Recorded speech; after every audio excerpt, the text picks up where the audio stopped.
Hello everyone, welcome to my channel Sarita nursing classes. आज की इस क्लास में हम बात करने वाले हैं hygiene need and physical need के बारे में, जो कि हमारा फंडामेंटल का यूनिट 3 का टॉपिक है। हमारा जो फर्स्ट यूनिट था फंडामेंटल का और जो सेकंड यूनिट था हमने कंप्लीट कर लिया है। अगर आपको कोई भी डाउट है तो आप मुझे कमेंट करके पूछ सकते हैं गाइस। ओके, तो अभी हम कंटिन्यू करते हैं। ठीक है, तो हमारा आज का टॉपिक है hygiene need and physical need. ठीक है, हाइजीन जो होता है अगर हम हिंदी में बोलें तो क्या होता है, स्वच्छता। Okay, hygiene is an the important part of the nursing care because it can affect a patient health, safety and dignity. It can also help prevent infection and other complication.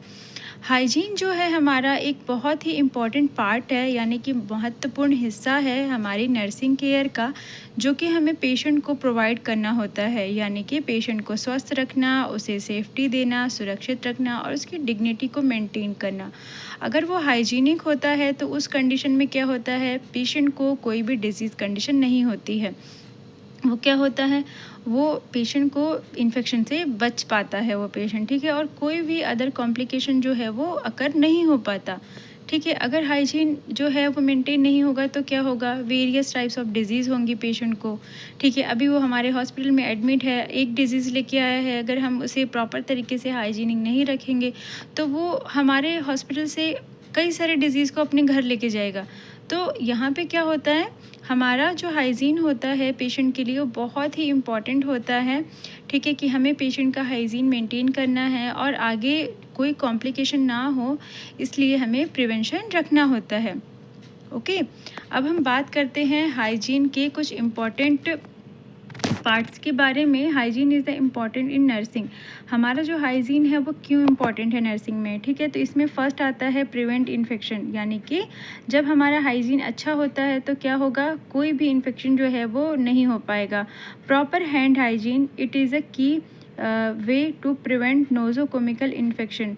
जो नर्स होती है अगर वो proper तरीके से अपना hand को wash कर रही है, हर पेशेंट को चेक करने के बाद वो हैंड वॉश कर रही है, तो इससे क्या होगा, ये पहला की पॉइंट होता है, यानी कि ये पहला हमारा रोल होता है नर्स का, जो कि इन्फेक्शन से वहीं पे रोक दिया जाता है कि इन्फेक्शन जो है वो एक पेशेंट का दूसरे पेशेंट को इन्फेक्शन नहीं जाएगा। Other way to prevent the infection include bathing patient regularly. ठीक है, अदर वे में क्या कर सकते हैं कि पेशेंट को रेगुलरली बाथ करवाना, यानी कि उन्हें डेली साफ़ सफाई करवाना, नहलाना धुलाना। ठीक है, specially those who the intensive care unit, specially उनको ऐसा करना, मतलब बाथिंग करवाना जो कि क्या है, इंटेंसिव केयर यूनिट पे हैं, आईसीयू वगैरह में है, उनको क्लीन करना। ठीक है, उनको बेड बाथ देना। एंड क्या है, and assisting patient with the elimination, और जो भी वो एलिमिनेशन कर रहे हैं, यानी कि जो भी स्टूल एंड जो यूरिन वगैरह पास होता है पेशेंट का, अगर वो उनके मतलब बेडशीट पे या तो उनके क्लॉथिंग मटेरियल्स पे अगर ऐसा कुछ है तो उसे क्लीन करना। ठीक है, उस यूनिट में जो है उनको हेल्प करना। ठीक है, या तो हेल्पर से मदद करवाना। तो इस तरीके से क्या होगा, जो इन्फेक्शन है वो प्रिवेंट होएगा। ठीक है, जो कि एक हमारी नर्स की रिस्पॉन्सिबिलिटी होती है कि ऐसा करना है। नेक्स्ट नंबर पे आता है प्रमोट वेलबिंग। ठीक है, नर्स का काम क्या है, हेल्थ को वेलबिंग करना, प्रमोट करना। Hygiene can help patient feel referred and relaxed. ठीक है, जब पेशेंट हाइजीनिक होगा, ठीक है, तो वहाँ पे क्या होगा, पेशेंट को फ्रेशनेस फील होगा, यानी कि उसे अच्छा फील होगा। जैसे कि हम जब तक नहीं बात करते हैं तो हमें आलस आता है, जैसे ही हम बात कर लेते हैं तो हमें बिल्कुल फ्रेश वाली फीलिंग आती है, देन रिलैक्स्ड माइंड हो जाता है। ओके, तो यहाँ पे वही करना है। नेक्स्ट नंबर पे आता है save money. Inadequate hygiene can lead to complication that increase the health care cost. ठीक है, क्या होता है कि जब हम हाइजीनिक होते हैं तो हमारे पैसे भी बच जाते हैं, कि अगर हम हाइजीनिक है तो हमें बीमारियां नहीं होगी। ठीक है, और इनएडिक्वेट अगर हाइजीन होगा तो क्या होगा, कॉम्प्लिकेशन अकर होगा, जिसमें क्या होगा, जो भी हेल्थ को ठीक करने की जो कॉस्ट होएगी वो फिर ज़्यादा आएगी। ठीक है, तो इस तरीके से हमें क्या करना है, अपना हाइजीन मेंटेन करना है। नेक्स्ट नंबर पे इसमें आता है मेंटेन डिग्निटी। क्या करना है, हमारा हाइजीन, हमारे डिग्निटी हमारे हाथ में होती है। तो यहाँ पे वही है कि hygiene is the important factor in a patient dignity. Hygiene जो होता है वो पेशेंट की डिग्निटी को मेंटेन करता है। ओके, अब हम बात करने वाले हैं फ़िज़िकल नीड के बारे में कि हमारी क्या क्या फ़िज़िकल नीड होती है। ठीक है, तो physical need are the most basic human need. हमारी जो फ़िज़िकल नीड है यानी कि जो भौतिक ज़रूरतें होती हैं वो हमारी क्या है, बहुत ही बेसिक नीड होती है। ठीक है, आम नीड होती है। Physical needs have the priority over others. हमारी जो फिज़िकल नीड है ये क्या है, ये सबसे ऊपर होती है, सबसे प्रायर होती है यानी कि प्राथमिक होती है। Okay, because they are the essential for the survival including. क्योंकि क्यों होती है ये हमारे लिए इम्पॉर्टेंट, क्योंकि ये सारी ज़रूरतें की चीज़ें होती हैं। हमारा जो फिज़िकल नीड है उसमें क्या क्या आता है, shelter, food and water and rest. ठीक है, शेल्टर क्या है, जिसे हम छांव बोल सकते हैं, घर बोल सकते हैं। फूड हमारा खाने पीने का जो मटेरियल होता है, पीने के लिए जो पानी होता है। देन क्या है, रेस्ट या तो स्लीप बोल सकते हैं आप। तो यहाँ पे ये है कि हमारी जो फिज़िकल नीड है वो बहुत ही ज़रूरी होती है। अगर इनमें से कोई चीज़ें ना रहें तो हम सर्वाइव नहीं कर पाएंगे। जैसे कि क्या है, if you don't get them you will die. अगर आपको इनमें से कुछ चीज़ें ना मिलें तो हम क्या हो जाएंगे, सर्वाइव नहीं कर पाएंगे। आगे की जो हमारी लाइफ होगी वो मुश्किल हो जाएगी। ठीक है, आपने देखा होगा जिनके पास खाने के लिए, रहने के लिए, सोने के लिए जगह नहीं होती है वो रोड पे रहते हैं और वो एक टाइम के बाद अपनी लाइफ को ख़त्म कर देते हैं। ठीक है, तो ये सारी क्या होती है, हमारी बेसिक नीड होती हैं। तो इसमें सबसे पहले हम बात करेंगे कंफर्ट के बारे में। कंफर्ट सभी को चाहिए होता है, सभी चाहते हैं कंफर्ट जोन में रहें। ठीक है, तो comfort is a particular concern in the health care as a providing comfort to the sick and the injured in the one goal of the health care and can facilitate recovery. ठीक है, patient को यहाँ पे क्या करना है, particular उसको एक कंसर्न देना है, उसको एक हेल्दी इन्वायरमेंट देना है, उसको प्रोवाइड करना है कंफर्ट। जो भी सिक पेशेंट है यानी कि जो बीमार हैं, जो इंजर्ड हैं। ठीक है, वन गोल होता है हमारा, पहला गोल होता है कि पेशेंट की हेल्थ केयर की फैसिलिटी को प्रोवाइड करना और उन्हें रिकवर करना, यानी कि जैसे वो वेलबिंग थे उन्हें वैसा वेलबिंग कराना। ओके, देन नेक्स्ट वन आता है रेस्ट एंड स्लीप। हमारा जो फिज़िकल नीड है उसमें और क्या चीज़ें आती हैं, रेस्ट एंड स्लीप आता है। ठीक है, यानी कि आराम देना है। ठीक है, तो they are the important for the maintenance of the optimal health. क्या करना है यहाँ पे, पेशेंट का जो भी ऑप्टिमल हेल्थ है जितना हो सके, मिनिमम से मिनिमम, मैक्सिमम से मैक्सिमम इम्पॉर्टेंट उसको हेल्थ केयर प्रोवाइड करना है। उसको हेल्थ की जो केयर है उसको मेंटेन करके रखना है। नेक्स्ट नंबर पे है रेस्ट। रेस्ट भी सभी को चाहिए होता है, पेशेंट हो या तो हम हों। ठीक है, तो reduce level of the activity whether is a physical, mental और बोथ। ठीक है, क्या होता है कि reduce the level of activity. हम क्या कर सकते हैं, जब हम रेस्ट करते हैं, जब हम आराम करते हैं तो उस कंडीशन में क्या होता है, जो हमारी एक्टिविटी होती है वो रिड्यूस हो जाती है, यानी कि कम हो जाती है, हमें आराम मिल जाता है। जो भी हमारा फिज़िकल है यानी कि हमारे शरीर को भी आराम मिलता है और हमारे दिमाग को भी आराम मिलता है। Okay, through the rest. अब स्लिप की बात करते हैं। स्लिप भी सभी को पसंद होता है कि हमें क्या करना है, स्लिप करना है। ठीक है, it provide the persons a feeling of the freshness. जब हम स्लिप कर लेते हैं, जब हम सो लेते हैं तो हमारा माइंड जो होता है बिल्कुल रिलैक्स हो जाता है और हम फ्रेश फील करते हैं। यानी कि जो भी चीज़ें जो हैं हमें रिमाइंड करनी है या तो हमें स्टडी करनी है या तो हमें कुछ वर्क करना है इम्पॉर्टेंट, तो सोने के बाद हमारी बॉडी जो होती है वो एक्टिव हो जाती है। तो स्लिप भी हमारी क्या है, एक नीड है। ओके, अब नेक्स्ट बात करते हैं नॉर्मल ड्यूरेशन ऑफ स्लिप के बारे में, यानी कि कितना टाइम किसको सोना चाहिए, जो कि हमारा नीड होता है। तो न्यू बॉर्न बेबीज़ होते हैं जो कि 24 घंटे में से 16 घंटे तो एटलीस्ट वो सोते ही हैं।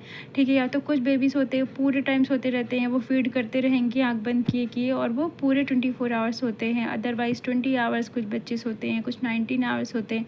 तो नॉर्मल जो ड्यूरेशन होता है स्लीपिंग पैटर्न का वो 16 to 24 आवर्स होता है न्यू बॉर्न बेबीज़ में। दैन यंग चिल्ड्रन की बात करें तो ये हमारा 10 to 12 आवर्स है।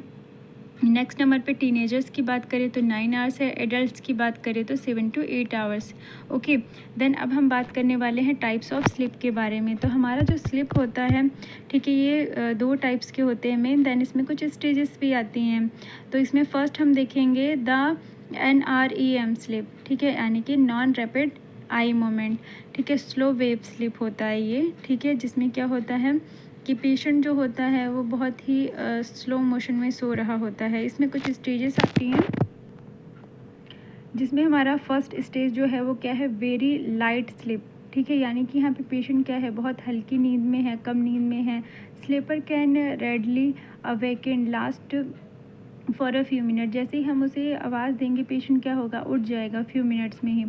सेकंड स्टेज आता है हमारा स्टेज 2, इसमें क्या है, लाइट स्लीप, पेशेंट यहाँ पे हल्का हल्का सोया हुआ है। Body process continues to the slow down last about the 10 to 15 minute, यहाँ पे पेशेंट को जब हम उठाएंगे तो पेशेंट क्या होगा, स्लो डाउन मोशन में उठेगा, देन 10 to 15 मिनट में वो अराउज हो जाएगा, एक्टिव हो जाएगा। देन थर्ड नंबर पे आता है स्टेज थर्ड, यहाँ पे क्या है, मीडियम डेप्थ स्लीप होता है, यानी कि पेशेंट यहाँ पे गहरी नींद में है, लेकिन क्या है, where vital sign metabolic process slow further, यहाँ पे क्या हो रहा है कि उसके जो मेटाबॉलिक प्रोसेस हैं वो यहाँ पे स्लो डाउन होते हैं। The sleeper is a difficult to arouse, यहाँ पे पेशेंट को उठाने में हमें क्या हो जाती है, दिक्कत हो जाती है, डिफ़िकल्टी हो जाती है। जब हम पेशेंट को आवाज़ देते हैं, उठाते हैं, तो वो वहाँ पे जल्दी नहीं उठता है।